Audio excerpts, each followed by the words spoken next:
Hello, Mr. Erebe. Good morning. Ay, good morning din po. Is this your first time for counseling? Yes po. First time ko po. Ngayon. Bago po tayo magsimula, ay nais ko po munang ipaliwanag sa inyo ito pong ating informed consent. Okay po. Sige po. Sir, bago po lahat, okay lang po ba na i-record natin ang ating mapag-uusapan ngayon? Ngunit kung kayo po ay hindi komportable, ay pwede naman po nating hindi tuloy ang recording. Sige po. Okay lang po. Okay lang naman. Salamat po, sir. Sir, I want you to know that ang layunin ng ating pag-uusap ay upang mabigyan ng solusyon ang inyong mga problema at upang maging maayos po ang inyong mental health. Kung kaya't ang lahat po ng inyong sasabihin ay napaka-importante po upang ating masolusyonan ang inyong problema. Pangalawa po, ay may karapatan po kayong huminto kung hindi na po kayo komportable sa ating ginagawang counseling. Ang ating pong pag-uusapan ay mananatiling confidential at ipinapaalam ko rin po sa inyo na maaaring maging emotional po kayo during our counseling session. But you can get benefits from this session to solve your problem. Sir, nauunawaan niyo po ba ito? Yes po. Thank you po, and please sign this informed consent. Katunayan po na nauunawaan niyo po ang lahat na pwedeng mangyari at maging ang inyong karapatan during our counseling session. Sige po. Asan yung ballpen? Ayan po. Okay po. Okay, salamat po, sir. Sir, I understand na mayroon po kayong concern na gusto niyo pong ating pag-usapan ngayon. Whenever you're ready, sabihan niyo lang po ako at maaari na po tayong mag-umpisa. Ma'am, kasi marami po akong problema. Kung problema lang pag-uusapan. Pero yung pinaka-pinoproblema ko ngayon ay yung anak ko. Kasi pakiramdam ko parang may hinanakit siya sa akin. Ang gusto ko lang naman ay mapabuti yung buhay niya. Pero lagi siyang lumalayo. Hindi ko nga alam kung bakit. Parang lumalayo ang loob niya sa akin. Umabot nga sa pagkakataon, ma'am, na hindi ko naman talaga sinasadya, pero napagbuhatan ko siya ng kamay. Pero imbis na mag-sorry siya, sinagot pa niya ako. Ako pa yung sinisisi. Hindi ko nga alam kung anong nangyayari sa kanya, pero naguguluhan din ako. Gusto ko lang naman mapabuti yung sitwasyon niya. Pero parang ako pa yung napapasama. Minsan nga iniisip ko. Nahihirapan ako. Kaya nga minsan pag naiisip ko naluluha na lang ako. Minsan natutulala. Muntik pa nga ako mabangga, pero okay lang. Mahirap kasi bilang padre di pamilya. Kinakaya ko naman para sa pamilya ko. Sir, naiintindihan ko po ang inyong nararamdaman dahil bilang magulang, napakabigat po sa atin na makitang lumalayo ang loob ng ating anak sa atin. Sa totoo lang, ma'am, sobrang bigat po talaga. Masakit sa kalooban. Kaya minsan pag sinasagot niya ako, naiiyak na lang ako. Naiintindihan po kita, sir. Hindi ko na nga alam kung anong gagawin ko sa kanya. Kung ano-ano na nga ginawa ko. Dinidisiplina ko naman siya. Pero parang lumalaki na yung ulo niya. Naiintindihan po kita, sir. Sir, maaari ko po bang tanungin kung kailan po nagsimula ang ganitong sitwasyon between you and your daughter? Parang nagsimula yun nung parang gusto niyang magtrabaho, gusto niyang mag-working student. Hindi naman sa pinipigilan ko siya, pero hindi pa naman sa ngayon dapat. Parang hindi pa naangkop kasi bata pa siya eh. Pinoprotektahan ko lang naman siya. Pero kung hindi niya ata gusto yung desisyon ko sa buhay niya, sa akin pa siya naiinis, bahala na siya. Siya na lang lagi nasusunod. Sir, nung oras po na kinausap niyo po siya tungkol sa pagtigil sa trabaho, ano po ang isinagot niya? Sabi niya, hindi siya titigil dahil mahirap daw ang walang pinagkukunan ng pera. Anong tingin niya sa pagsasakripisyo ko? Hindi niya na-appreciate yung mga nabibigay ko sa kanila, yung mga pinaghihirapan ko. Bakit naman siya ganun? Sir, naiintindihan po kita. If you don't mind, ilang taon na po ang inyong anak? 19 anyos na siya. Tumatanda na siya. Magbe-20 na. Pero under ko pa din dapat ang desisyon niya sa buhay. Kasi sa bahay ko pa din naman siya nakatira. Opo sir, totoo naman pong may karapatan po kayo sa paggabay sa inyong anak. Kahit ilang taon pa po yan, yun po ay karapatan nyo bilang mga magulang. Opo naman, ganun naman po talaga dapat. Pero bakit ganun siya? Sir, na-try nyo na po bang kamustahin ang anak ninyo? Ay, parang hindi po. Sir, sa tingin nyo po, ano po kayang pwedeng maging solusyon upang magkaayos kayo ng inyong anak? Sa tingin ko, ma'am, tama ka. Hindi ko pa nga siya nakakamusta mula nung nagdalaga siya. Sa tingin ko, mas maigi siguro na makausap ko siya ng masinsinan. Para maipaliwanag niya rin sa akin kung anong mga dahilan niya. Kung ano ba talaga yung gusto niya mangyari sa buhay niya. Para magkaintindihan kami. Sir, tama po yun. And I'm so proud of you dahil tama po ang inyong naisip na solusyon. Opo, ma'am, siguro nagkulang lang talaga ako sa pangangamusta maging sa suporta sa kanya. Siguro gusto niya lang talagang makatulong pero mataas ang tingin ko sa aking sarili. Parang nasobrahan na ako sa higpit sa kanya. Opo sir, tama po. Minsan sir, pag-unawa ang kulang sa ating mga magulang. Kausapin po muna natin ang ating mga anak dahil tayo po bilang magulang ang gagabay sa kanila upang hindi sila mapasama. Yung mga anak natin ay nag-iintay lang ng pangungumusta mula sa ating mga magulang. Dahil nahihiya po iyan magsabi sa atin ng kanilang mga dinadalang problema. Minsan pa po, naiisip nila na wag na lang banggitin sa atin ang kanilang problema. Dahil ayaw nilang problemahin pa natin ang kanilang mga problema. Paano po yun parang iniiwasan niya rin po ako. Hindi niya po pinapansin. Sir, na-try niyo na po ba siyang suyuin? Sinusubukan ko naman pero nagdadalawang isip din kasi ako kasi kahit magulang ako nahihiya rin ako sa aking anak Sir, na-try niyo na po bang magbigay sa kanya ng kahit pagkain o kahit sunduin niyo po siya mula sa kanyang eskwelahan o sa kanyang pinagpa-part-time man na trabaho? Ginagawa ko naman po yun. Sinusundo ko naman siya pero bihira po kami mag-imikan. Ganun po ang nangyayari.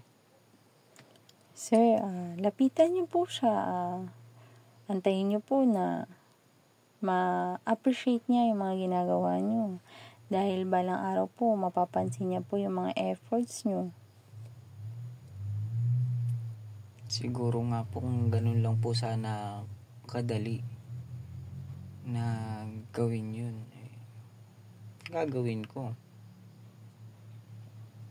Kaso mahaba-habang proseso po ata ang kailangan natin para dun. Sir, para sa akin lang po. Bilang magulang, hindi po dapat tayo sumuko para sa ating mga anak. Lalo na po at ayan na po, lumalayo na po ang loob niya sa inyo. So dahil kagustuhan niyo po na maging maayos kayo, yun po ang solusyon na wag po kayong susuko. Ganun nga ho talaga siguro. Opo, yun po. Ano pa po yung concern niyo tungkol sa anak niyo? Kasi ramdam ko naman talaga na umiiwas siya. Na pag uuwi ako ng bahay, matutulog na ako, hindi ko na siya naabutan. Para talagang sinasadya niya yung mga ganong sitwasyon na kahit minsan ako naiinis na rin talaga eh. Hindi ko maisip kung bakit niya ginagawa yun. Ano ba sa palagay niyo? Sir, pagka po ba uuwi siya, saan po kaya siya galing? Ano po ang sinasabi niya sa inyo kung saan siya galing? Hindi naman siya nagsasabi. Galing niya lang, galing school. Pero may school ba naman hanggang hating gabi? May pasok siya. Hindi naman niya sinasabing schedule niya. Hindi ko alam kung nagmamaktol o. Hindi ko masabi. Naguguluhan talaga ako eh. Bakit kaya? But sabi niyo po, nagtatrabaho po siya. Ano po kaya ang trabaho niya? Ayun nga po, ma'am. Hindi niya inaamin kung anong trabaho niya minsan. Minsan, galing siyang katrabaho siya dito, tapos iba na pala, may iba na naman siyang trabaho. Hindi ko nga po alam, ma'am. Karakitera kasi. Kung saan baka mamaya, iba na pala yung pinapasok niyang trabaho. Hindi naman siya nagsasabi. Hindi, isa pa yun sa iniisip ko talaga eh. Ang batang yan kasi talaga sakit sa ulo yan.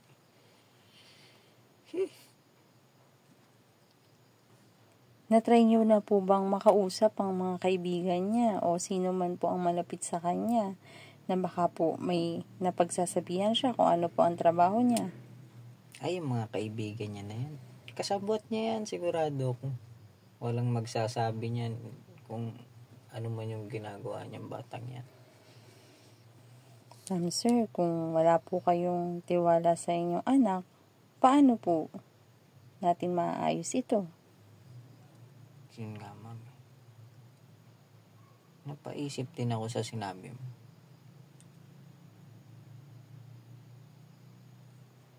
Paano nga ba? Sir, try niyo pong kausapin po siya. Hindi po ba't sabi niyo po kanina ay hindi niyo pa po siya nakakausap, hindi niyo po siya nadadatnan. Lagi niyo po siyang nakikita na tulog na or kailan po siya umaalis? Anong oras po siya umaalis galing sa inyong bahay? Umaalis siya ng umaga, siguro mga alas 9, alas 10. Ang problema nun, umaalis siya ng ganong oras. Nakaalis na ako ng alas 6. Wala na talaga. Kasi may trabaho din naman ako. Bihira talaga kami magtagpo. Maliban lang siguro pag Sabado, Linggo. Kaso pag gano'n naman, minsan natutulog siya o mga ginagawa siyang bagay na hindi naman siya may istorbo. Madalas nagtitiktok. Hindi ko alam kung anong impluensya niyang mga social media na yan. Baka tumadagdag pa yan. Sir, hindi niyo po ba kausapin yung anak niyo na try niyo po. Hindi naman po masamang mag-try. Yun nga eh. Nagtatry nga ako eh.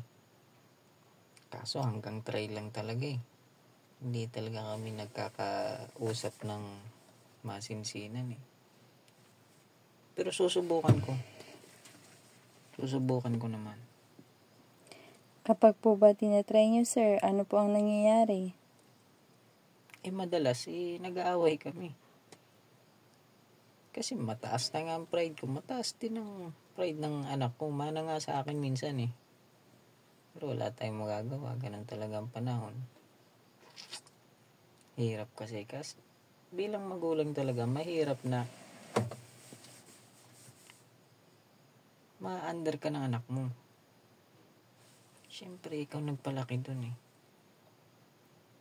Diba? Naiintindihan niyo ako, ma'am? Opo, naiintindihan po kita, sir. Paano ba? Ano bang solusyon talaga?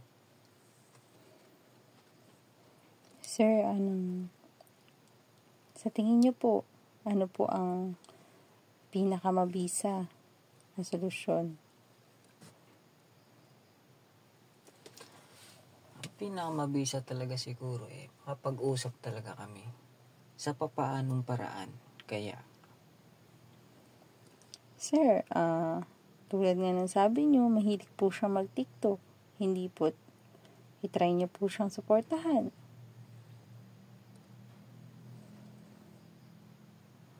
anong suporta naman yun? Sir, sa tingin niyo po, kapag ka po mahilig mag-TikTok ang anak niyo, ano po kaya ang maaari niyong gawin para makuha niyo yung atensyon niya? Ano yun? Magti-TikTok din ako? Kakaldag din ako? Hindi naman siguro maganda tingnan yun kasi may edad na tayo. Pero siguro kung makita ko yung mga post niya, mga ganyan sa Facebook, tinalike ko naman. Siyempre, anak ko yan. Susuportahan ko yan pagdating sa mga ganyan. Yun nga. Sir, tama po yun. Ang pagsuporta po ay mabisang solusyon para sa ganyan na sitwasyon niyo po na hindi po kayo magkasundo. Lalo na po kung sinusuportahan niyo po, nilalike niyo po. Isa rin po yun sa may isip ng anak niyo na sobrang proud po kayo sa kanya. Sana nga maisip niyo yun kasi proud naman talaga ako sa kanya. Alam ko rin naman yung mga paghihirap niya, yung mga pinagdadaanan niya. Sana talaga maintindihan niya rin ako kasi napagalitan ako nun eh. Mas matapang pa sa akin yun.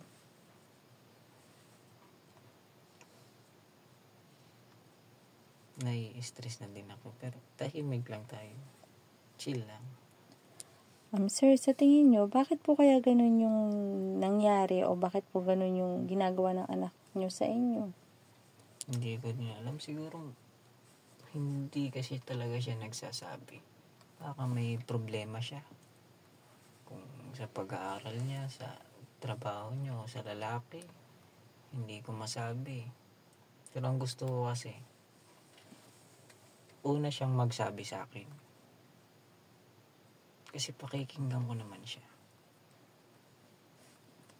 Sir, na-try niya na po bang mag-open sa inyo? O sa tingin niyo po, meron pong time na gusto niya lumapit sa inyo pero busy kayo or meron po kayong ginagawa nung time na yun or aalis po kayo? Ano po kaya sa tingin niyo? Bakit po hindi nag-open sa inyo yung anak niyo? Hindi ko rin masabi. Siguro, sinubukan niya rin. Sinubukan ko rin naman. Baka hindi lang talaga nagkakatagpo.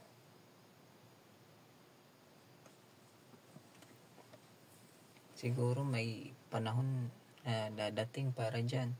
Para maayos lahat. Hindi naman siguro habang buhay na ganyan. Lahat naman ng problema siguro may solusyon naman. Tama po, sir. Sir, katulad po ng sinabi nyo kanina, hinasabi po kayo na tungkol sa hindi nyo po maintindihan kung tungkol sa lalaki. May boyfriend po ba siya, sir? Yun nga ang hindi ko alam eh. Meron ang pagkakasabi niya sa akin ang hindi ko lang alam kung ilan. Pero hindi naman siguro gagawin yun ng anak ko. Mabait naman yun.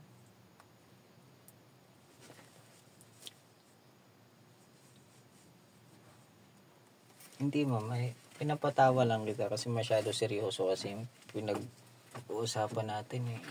Pinapagaan ko lang yung damdamin ko pero medyo gumagaan na nga. Mas naiintindihan ko na ang sitwasyon ngayon.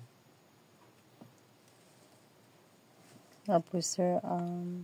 Sa susunod po na lumapit po sa inyo anak nyo, ano pong sa tingin nyo magandang gawin? Or kapag ka po nakita nyo na wala siyang ginagawa, nandyan lang, nasa bahay. Kasi hindi naman po maiiwasan na magkatagpo kayo. At imposible naman po siguro na sa isang linggo o isang buwan ay hindi kayo nagkatagpo ng schedule ng day off.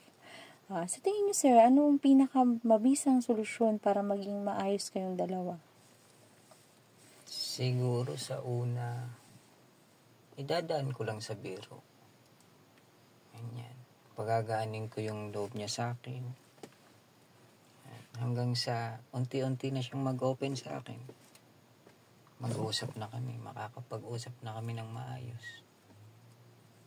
Ganun siguro ang gagawin ko. Opo, sir. Sobrang mabisa yun para sa inyong dalawa. At sir, meron po ba kayong paboritong lugar or gustong puntahan na alam nyo pong magugustuhan ng anak nyo? Hindi kasi yung paboritong lugar, hindi niya magugustuhan. Kasi Ano po ba ang paborito nyo lugar, sir? sabungan kasi yun. Hindi naman kasi yun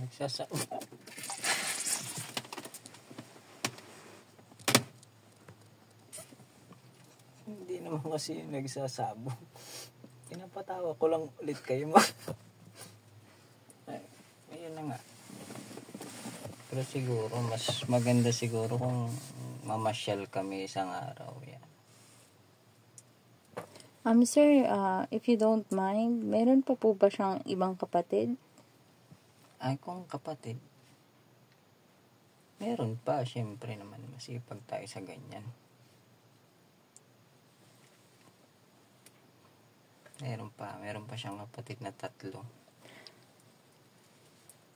Sir, yung 3 niyo pong kapatid, kaklose niya po ba? Ayun nga, minsan, nag-aaway-aaway din silang magkakapatid. Pero away, ano lang naman yun, pusa. Hindi naman masyado sila seryoso mag-aaway. Sir, sa tingin nyo, baka po alam ng 3 niyang kapatid o isa sa kanila kung ano ang trabaho, kung anong pinagdadaanan niya. Ayun nga, butit na banggit mo, ma'am. Kasi, yun ang hindi ko pa nagagawa, yung tanungin yung mga kapatid niya. Banggit nga sa susunod na pagsasalo-salo namin, pag kumakain kami.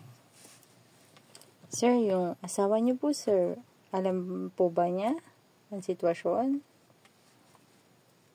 Wala akong nasasabi sa asawa ko, pero sa tingin ko, nakakaramdam din naman yun. Alam niya rin naman siguro. Mahirap lang i-voice out. Sir, idagdag ko na rin po sa katanungan kung yung nararamdaman niyo po ba kung paano po kayo ituring ng inyong anak, ay sa tingin niyo po, nararamdaman din po ba ng asawa ninyo? O may isang beses niyo po siyang nakita na nakipagtalo sa kanyang nanay? Sa tingin ko, parang hindi kami nagkakalayo ng sitwasyon ng asawa ko. Parang ganun din, napapansin ko rin naman na medyo may iwas-iwas siya sa nanay niya. Hindi lang kagaya namin na talagang nagbabangayan kami. Sir, so ibig sabihin po parang mas malalim po ang tampo niya sa inyo. Parang lumalabas na ganun nga. Hindi ko alam, siguro may mga pagkakamali din ako, mga desisyon ko. Gusto kong balikan kung paano mga nangyayari sa buhay. Pero mga ganyan kasi hindi na natin mababalikan yan. Ang gusto ko lang maayos yung ngayon.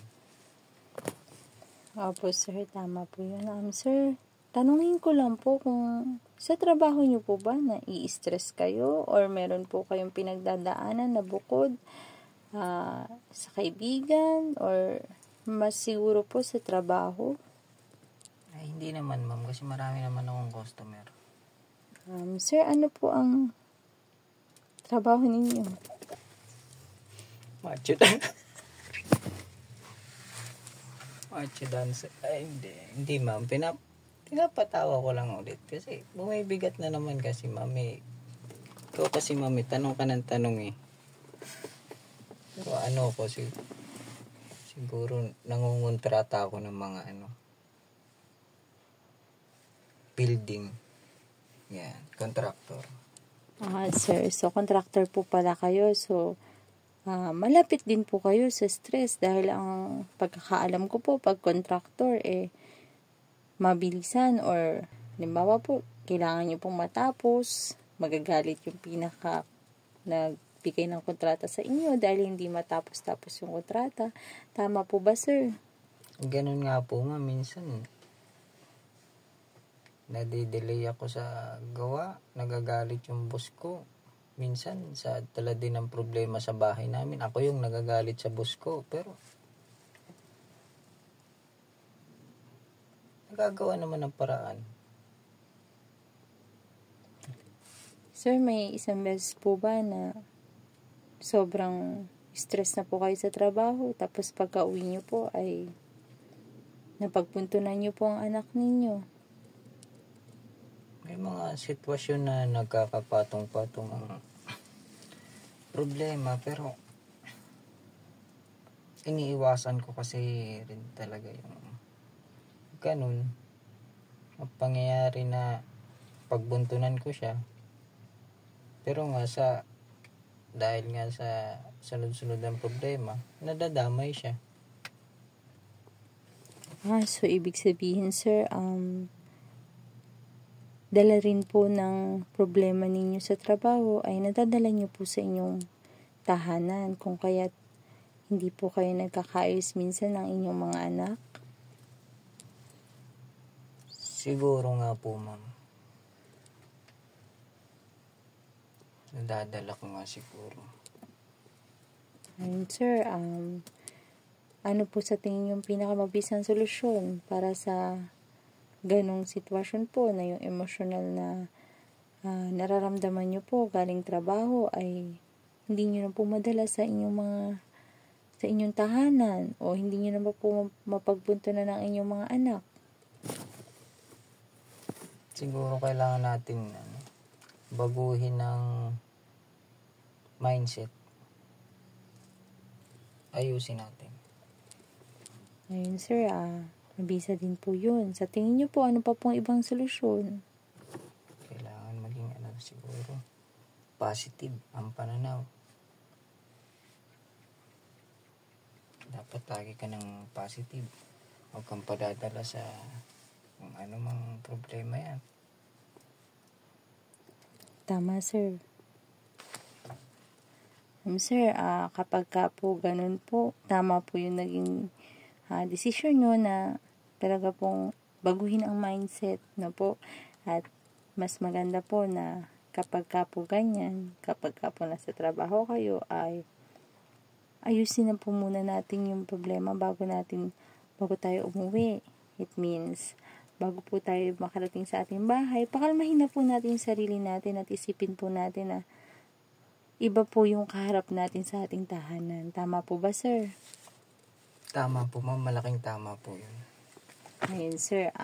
Kaya po, mas maganda po na pakalmahin po natin sarili natin, kontrolin po natin yung emosyon natin. So, kapag po galit po tayo or stress po tayo sa ating boss, huwag nyo pong isipin na katrabaho nyo rin po yung nasa pamilya nyo or nasa inyong tahanan, dahil ang pamilya nyo po ang dapat na sabihin nating pahinga natin.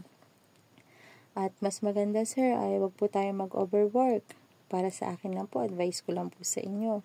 Dahil unang-una po, pagka yung trabaho nyo ay dinala nyo sa inyong tahanan, talaga pong hindi kayo maiintindihan ng inyong pamilya. Tama po ba, sir? Tama po, naiintindihan ko po.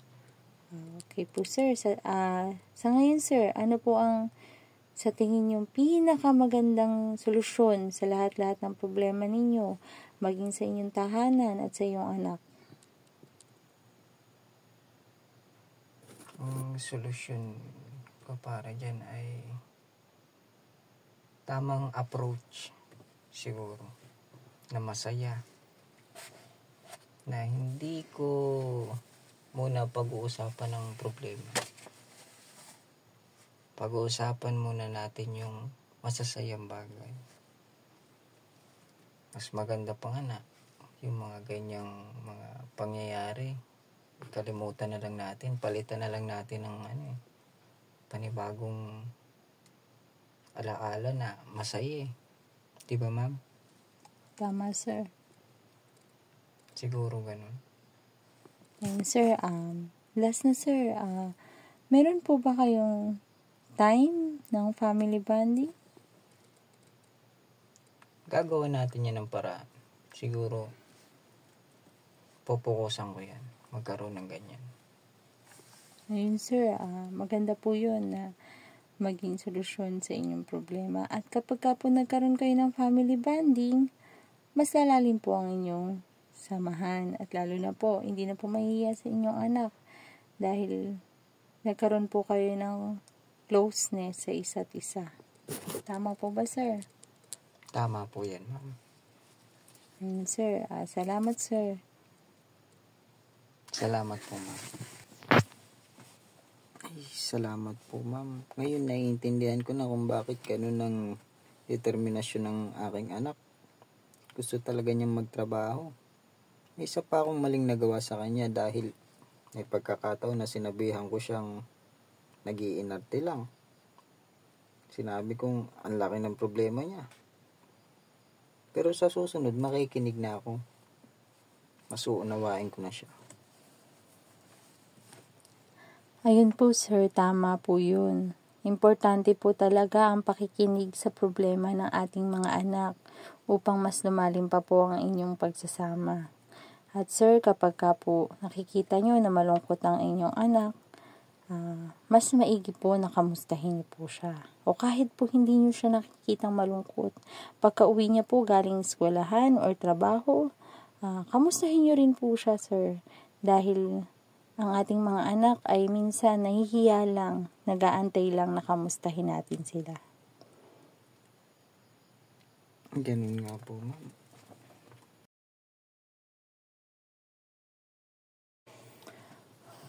Sir, kamusta po ang inyong nararamdaman ngayon? Ay, ganun nga po. Parang mas gumaan ang pakiramdam ko matapos nating mag-usap. Siguro pagkatapos nito ay kakausapin ko ang aking anak. Hihingi na rin ako ng pasensya. Sana maintindihan niya rin ako. Salamat po, sir, kung sakali po na may concern pa po kayo ulit. Pwede niyo po akong balikan. Pwede po nating pag-usapan anytime. Salamat po. Thank you po.